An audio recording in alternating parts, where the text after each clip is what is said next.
tous, aujourd'hui nouveau format de vidéo. Je vais vous présenter la liste d'armées que je vais emmener au tournoi de Saint-Etienne. C'est une liste de 798 points de collectif des ombres.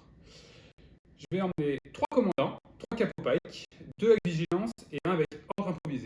Les 2 vigilances pour me permettre de garder toutes les esquives que crée la règle des pikes, à savoir qu'ils gagnent des pions esquives quand ils ne reçoivent pas l'ordre, plus la règle des capots pike qui permet de donner contre un pion suppression des esquives aux autres unités pike. Donc les 2 vigilances vont être très utiles. Le troisième, je ne l'ai pas mis une vigilance, je l'ai mis un ordre improvisé pour pouvoir me permettre de retarder ou d'aller chercher les ordres dont j'ai besoin. C'est très utile quand on a besoin d'activer soit très rapidement une unité plus qu'une autre, ou alors de retarder une unité dont on n'a pas besoin tout de suite en début de tour. Ensuite, je vais jouer Maul, qui sera équipé de vigilance, lui aussi. Souvent, ce sera pour garder l'esquive qu'il a sur lui, parce qu'il va en créer, parce qu'il a lancer de sabre est poussé par la force, donc grâce à lancer de sabre et à bout portant que je lui ai mis, ça lui permet dès qu'il tire de créer un pion esquive. Ensuite, pour les accompagner, on aura 4 unités de pike. 2 seront équipés du P13, l'arme qui tire à distance 4, impact 1 avec 2 noirs et 1 rouge. C'est une très bonne arme qui permet de tirer à longue distance, d'aller chercher du lourd si la liste en face en a, donc c'est très polyvalent. Les 2 autres n'auront rien, ce sera 2 unités pour aller jouer les objectifs. Et enfin, pour terminer, on va avoir 2 unités de super commando mandalorien.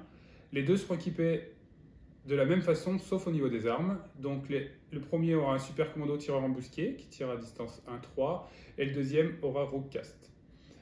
Les 2 unités auront des roquettes, pour pouvoir souvent les jouer tour 1, parce que si je les pioche trop tôt, j'ai besoin d'être menaçant quand même. Donc la roquette est très utile pour ça.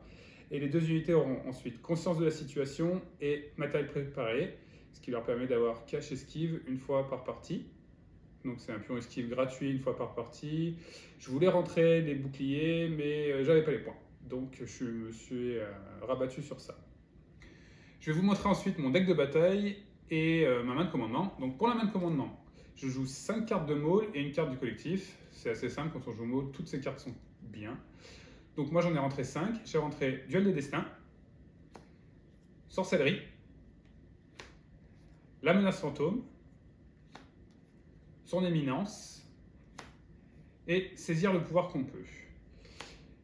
En dernière carte, j'ai rentré Discrétion. J'ai préféré celle-là à la pipe 3 qui est en fait une pipe 1. Parce que j'ai pas toujours besoin d'activer Maul tout de suite, donc en général la seule fois où je le ferai, ce sera avec sa vraie pipe 1 qui lui donne retrait. Et cette pipe 3, donc discrétion, permet de créer des esquives là où j'en ai besoin, donc c'est quand même assez utile. Pour le deck de bataille, j'ai décidé de rentrer Interception des transmissions, qui est très forte avec moi, parce que j'ai quand même 10 activations qui prennent toutes des points sur ce scénario. Je suis du répondant au corps à corps grâce à Maul. Les Mandaloriens sont quand même très résistants aussi, donc j'ai de quoi faire quand même sur ce scénario. Ensuite, j'ai mis Sabotage, qui est, quand on est bleu, est un des plus utiles, plus simples à jouer. Ce sera à l'adversaire de venir faire le jeu parce que ça se finit souvent sur une égalité, donc ce sera vite de venir chercher des kill points. Ensuite, j'ai rentré une récupération des ravitaillements qui est très forte aussi avec moi grâce à Maul qui a 3 actions par tour, qui me permet donc si j'en ai besoin, suivant comment je suis placé, de pouvoir dès le tour 1 faire 2 mouvements et récupérer, et ensuite dès le tour 2 de m'activer avec une pipe 1 pour m'activer tout de suite et m'en aller tranquillement. Et en dernière, j'ai mis Plasticage, qui est très forte avec moi aussi parce que j'ai 2 unités de Mandalorian qui vont très vite et j'ai Maul qui a 3 actions qui me permettent donc du coup d'aller très vite me projeter pour emmener des bombes.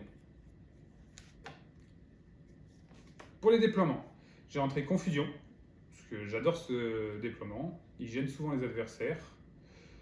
Et moi j'aime jouer dessus. Là j'ai une unité de Mandalorian qui pourrait être seule, ça ne me dérange pas. Et elle pourra très vite revenir avec le reste de l'armée, là où l'adversaire aura peut-être plus de mal, elle devra sacrifier une troupe. J'ai mis position avancée qui permet à toute mon armée d'avoir scout 1. Donc Maul, potentiellement, suivant les scénarios qu'il y a autour, pourra aller chercher les caisses centrales ou tout de suite se positionner au centre. Offensive majeure, c'est un basique, c'est un basique, rien de plus. Et enfin, j'ai mis acculé. J'aime beaucoup aussi, on est très vite au centre en étant bleu. Donc pareil, suivant les scénarios qu'on joue, ça me permet de tout de suite prendre position contre l'adversaire et ce sera plus à lui de venir et à moi de lui répondre. Et enfin, pour les conditions, j'ai rentré largage de ravitaillement, parce que c'est une super carte, on peut choper plein de choses très intéressantes pour l'armée. J'ai mis un champ de mine, peu de gens le jouent, moi j'aime le jouer surtout avec les pikes. Je vais pouvoir vu que j'ai des esquives tout de suite en début de tour, rentrer, esquiver les mines, là où l'adversaire ne pourra potentiellement pas le faire, et prendra lui des blessures.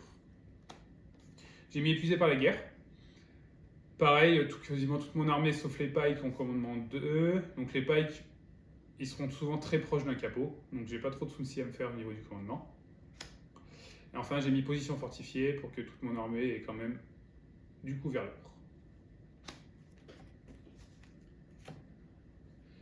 Donc je joue à 798 points, donc je serai souvent rouge, je pense. Après, je suis polyvalent contre quasiment tout, donc ça ne me dérange pas. Et si je suis bleu, j'ai mon deck de bataille, c'est encore mieux.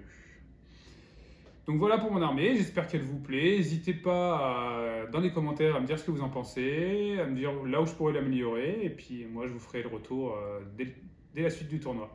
Merci à tous d'avoir regardé la vidéo et n'hésitez pas à liker. Merci à vous, au revoir.